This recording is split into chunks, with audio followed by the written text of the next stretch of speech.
श्राव्य, अवश्राव्य व श्राव्यातीत ध्वनी.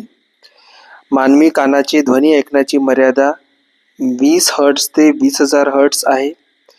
याला आपण ह्युमन ऑडिएबल रेंज म्हणतो. मानवी कानाची ध्वनी ऐकण्याची याला मराठीत श्राव्य ध्वनी म्हणतात. श्राव्य म्हणजे ऐकू येणारे. त्याच्यानंतर 20 हर्ट्जपेक्षा कमी व 20,000 हर्ट्जपेक्षा अधिक वारंवारता फ्रिक्वेन्सीचा ध्वनी ऐकू शकत नाही. कोण? ह्युमन. मग जो 20 हर्ट्जपेक्षा कमी ध्वनी असतो त्याला कुठला ध्वनी म्हटला गेलेला आहे?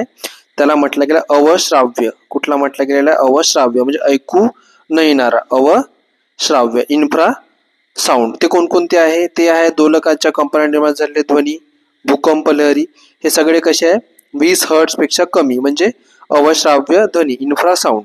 त्यानंतर 20,000 हर्ट्जपेक्षा अधिक वारंवारतेला काय म्हटलं गेलेलं आहे? श्राव्यातीत म्हणजे पुढचे. श्राव्याच्या पुढचे, श्राव्यातीत याला काय म्हटलं गेलेलं आहे? Ultra sound. याला काय म्हटलं गेलेलं आहे? Ultra sound.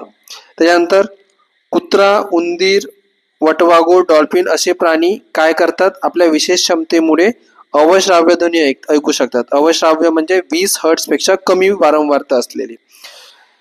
आणि 5 वर्षाखालील लहान मुले, काही प्राणी, कीटक 25,000 हर्ट्ज पर्यंतचा ध्वनी ऐकू शकतात. म्हणजे कुठला? श्राव्यातीत ध्वनी ऐकू शकतात. आणि निर्माण कोण करू शकतात? निर्माण डॉल्फिन, वटवाघूळ, उंदीर प्राणी हे श्राव्यातीत ध्वनी निर्माण करू शकतात. शेजारील डायग्राममध्ये वटवाघूळ दिलेला आहे. याच्यावर एक्सपेरिमेंट केलेला होता. त्यामध्ये नाक, कान, डोळे इत्यादी बंद करून केला होता. तर वटवाघूळ हे तोंडाने श्राव्यातीत ध्वनी सोडतात व त्यांच्या कानावर ते ध्वनी येऊन आदळतात. अशा तऱ्हेने वटवाघूळ रात्री सुद्धा आपला प्रवास करू शकतात. धन्यवाद.